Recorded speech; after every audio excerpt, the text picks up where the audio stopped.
ჩვენ ვიმყოფებით საფრანგეთში სკოლა თავითიანი და სკოლა პირველი გიმნაზია სასაფლაო ველზე, სადაც არიან დაკრძალული ჩვენი წინაპრები. მე შევეცდები ახლა რომ ჩავიწერო ჩვენი ჯგუფის წევრების ემოცია თუ რას გრძნობენ როდესაც ამ სასაფლაოზე ვიმყოფებიან.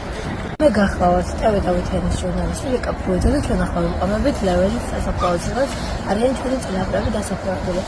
საკმაოდ ახალია ემოციები, როდესაც ამ სასაფლაოზე ძალიან ემოციურია ეს ყველაფერი.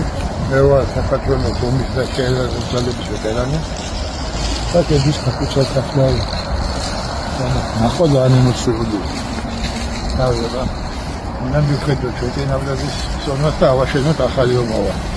ეს ყველია უკვე. ახლა საშენება. არა და სამეცნიერო პროგრამა აიხსნება იმაზე.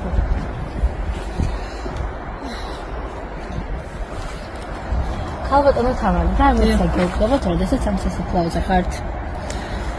ემოცია მეუფლებოდა კი მეამაყებოდა ის ამ ხელმამულის შენარჩუნება და ამის ორგანიზება შეძლო დამეტია ჭრიგვიშვილმა და აქვეს მოახერხეს და ამათ წინაპრის ჩვენი წინაპრების ძლებსაც პატივცემდა ჩვენც ამ ფილოსოფიამ შეგრძნება განგვაცდენს რომ მოვედი და მიხარია ვიღაცასაგე ჯაყელი ნახა უხარე მე ჩემი გვარი მიხარია სულ არ იყოს მაინც მიხარია იმიტომ რომ ჩვენი ქართველები არიან სიამაყის შეგრძნებას მიუხედავად რომ ძვლები არის მათი მინდა რომ ესე მამაკები ვიყოთ ყოველთვის რა ემოცია გეუბნებათ როდესაც ამ სასაფლაოზე იმყოფებით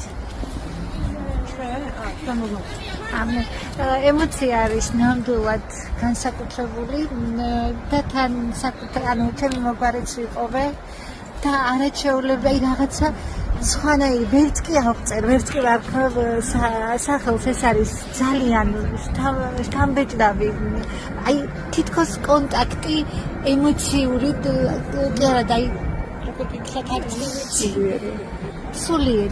სულიერი კონტაქტი ამ ადამიანებთან და ჩემ საქართველოსთან პირველ რიგში. აი ჩემი მოგვარე ვიპოვე მიშა სტურუას საფლავი, როგორც კი შემოვედი ლევილის სასაფლაოზე, პირველი რაც დავინახე, ეს იყო მიშა სტურუას საფლავი. 73 წელს გარდაცვლილი და 73 წელს დავიბადე მეც და აი რაღაცა საოცარი შეგრძნება მაქვს ნამდვილად. აი ნამდვილად ვარი და ალბათ უფრო მეტი შეიძლება რომ ვისაუბროთ. აი სწორედ აი ეს მემორიალური დაფა არის სარვიცი. აი შეგიძლიათ წაიკითხოთ რომ ამ სამარხში განისვენებს დევნილ ქართველთა ძვლების გროვა უმიწაწყლოდ განწირული დრომ უდროდ დაიგლო. ანუ აი ეს სიტყვები რომ წავიკითხე ტანში ჟუანტელმა დამიარა და არ ვიცი ალბათ ამით ყველაფერი აქ ნათქვამი. ძალიან დიდი მადლობა. ჩვენმა მასპინძელმა გვითხრა არის ქართველი წარმომავლობით, მაგრამ ცხოვრობს უკვე წლებია საფრანგეთში. ასე ვთქვათ, დაუწერელი კანონი, დაუწერელი ტრადიცია ყოფილა, რომ ყოველ აღდგომას ყველა ქართველი, ვინც კი ცხოვრობს საფრანგეთის ტერიტორიაზე, მოდის აქ იკრიბება და სიმბოლურად, ფაქტობრივად მათ ექნებათ ალბათი შეგრძნება, რომ ყველანი არიან საქართველოს იმ კუთხეში, იმ სოფელში, იმ თავის საგვარეულო სასაფლაოზე, თავისი წინაპრის სასაფლაოზე, როგორც ჩვენ გავდივართ ხოლმე საქართველოში საფლავებზე, აი ის სიმბოლურად ისინი მოდიან და აი აქ იმ ტრადიციის დაცვით, იმ ელანგო ქვია სხვათა შორის ჩვენ რომ კასკას ვეძახით იმას ქართულად, ქართული ელანგოებით და ქართული წითელი კვერცხით მოდიან თავიანთ საფლავებზე.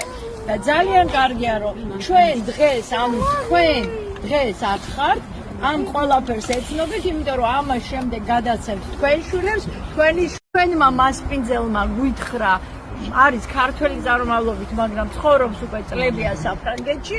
ასე ვთქვათ, დაუწერელი კანონი, დაუწერელი ტრადიცია ყოფილა, რომ ყოველ აღდგომას ყველა ქართველი, ვინც კი ცხოვრობს საფრანგეთის ტერიტორიაზე, მოდის აქ იკრიბება და სიმბოლურად, ფაქტობრივად მათ ექნებათ ალბათი შეგრძნება, რომ ყველანი არიან საქართველოს იმ კუთხეში, იმ სოფელში, იმ თავის საგვარეულო სასაფლაოზე, თავისი წინაპრის სასაფლაოზე, როგორც ჩვენ გავდივართ ხოლმე საქართველოში საფლავებზე, აი ის სიმბოლურად ისინი მოდიან და აი აქ იმ ტრადიციის დაცვით, იმ ელანგო ქვია სხვათა შორის ჩვენ რომ კასკას ვეძახით იმას ქართულად, ქართული ელანგოებით და ქართული წითელი კვერცხით მოდიან თავიანთ საფლავებზე.